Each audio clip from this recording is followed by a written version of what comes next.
ആരുടെ കണ്ണി പൊടിയിടാനടി നീ വടിയും പിടിച്ചു നടക്കുന്നേ? തറയിലെ അഴുക്ക് പോണെങ്കിലേ നല്ലോണം അങ്ങ് അമർത്തി തുടയ്ക്കണം.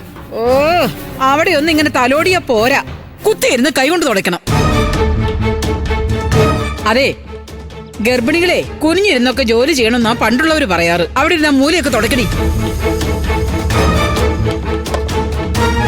ആ, പിഴിഞ്ഞങ്ങെടുത്തേ.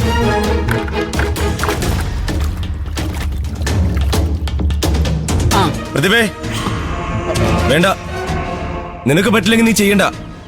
പിന്നെ അവക്ക് പകരം നീ ചെയ്യോടാ? എങ്കിൽ നീ അത് അവന്റെ കൈ കൊടുക്കടി, അവൻ ചെയ്യട്ടെ. എന്താ എന്താ ഇവിടെ? ഇത് കേട്ടോടി, നിന്റെ ഭർത്താവിനെ പ്രതിഭ ജോലി ചെയ്യുന്നത് കണ്ടിട്ട് സഹിക്കുന്നില്ലടി. എന്നാ പിന്നെ ഇവൻ ചെയ്യട്ടെ എന്ന് ഞാനങ്ങ് പറഞ്ഞു.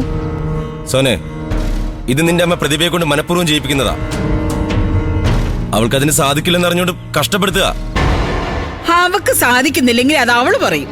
നീ ആരുടെ അവക്ക് വേണ്ടി വാദിക്കാൻ? പ്രതിഭയെ ശ്രദ്ധിക്കേണ്ട റെസ്പോൺസിബിലിറ്റി ഇനി നിനക്കൂടി ഉണ്ടെന്ന് ഞാൻ പറഞ്ഞതല്ലേ സോനെ?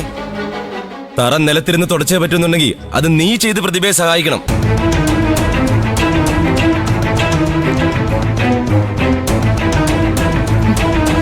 പ്രതിഭ, ഇങ്ങിതാ, ഞാൻ ചെയ്തോളാം. നിനക്ക് പറ്റാത്ത കാര്യങ്ങൾ അമ്മ ആവശ്യപ്പെട്ട അത് പറ്റില്ലെന്ന് തീർത്തു പറയണം. അതിനാരെയും പേടിക്കേണ്ട കാര്യമൊന്നുമില്ല.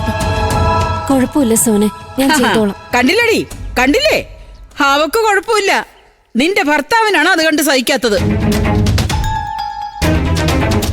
എടാ, പൂർണ്ണ ഗർഭിണിയായിരുന്ന എന്റെ മോളെ നീ നിന്റെ അച്ഛന്റെ രണ്ടാനമ്മയുടെ അടുത്താക്കി സ്ഥലമിട്ട് നിനക്ക് ഓർമ്മയുണ്ടോടാ? അന്ന് അവറ്റുകൾ എന്റെ മോളെ കഷ്ടപ്പെടുത്തിയതുപോലെയൊന്നും ഞാൻ എന്റെ മരുമകളോട് ചെയ്യില്ല.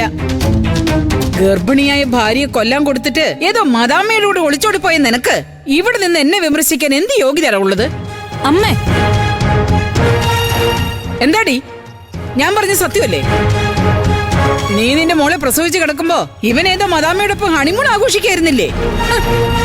അവസാനം അവളും കൈയൊഴിഞ്ഞ് ഭ്രാന്തനായി അലഞ്ഞിരിഞ്ഞു വന്ന ഇവനെ നീ വീണ്ടും ഈ വീട്ടിൽ വിളിച്ചു കയറ്റിയത് എന്നെ ഭരിക്കാൻ വേണ്ടിയാണോടി? ഡേ, രണ്ടുപേരോടും കൂടി ഞാൻ പറഞ്ഞേക്കാം, ഈ കുടുംബത്തിൽ ഞാൻ പറയുന്നതേ നടക്കൂ. അതനുസരിച്ച് ജീവിക്കാൻ പറ്റാത്തവർക്ക് ഈ വീട്ടിൽ സ്ഥാനമില്ല. ഡാ, അന്തസ്സുള്ള ആണാണെങ്കിൽ അച്ഛൻ വീട്ടിൽ അട്ടിപ്പേര് കിടക്കാതെ ഭാര്യയും കുട്ടിയും വിളിച്ചോണ്ട് പോയി സ്വന്തം നിലയിൽ ജീവിക്കടാ. അല്ല പിന്നെ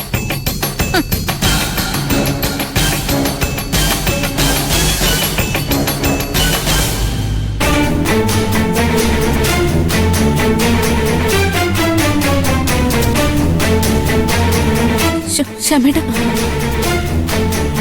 ശ്യാമേട്ട, ശ്യാമേട്ട.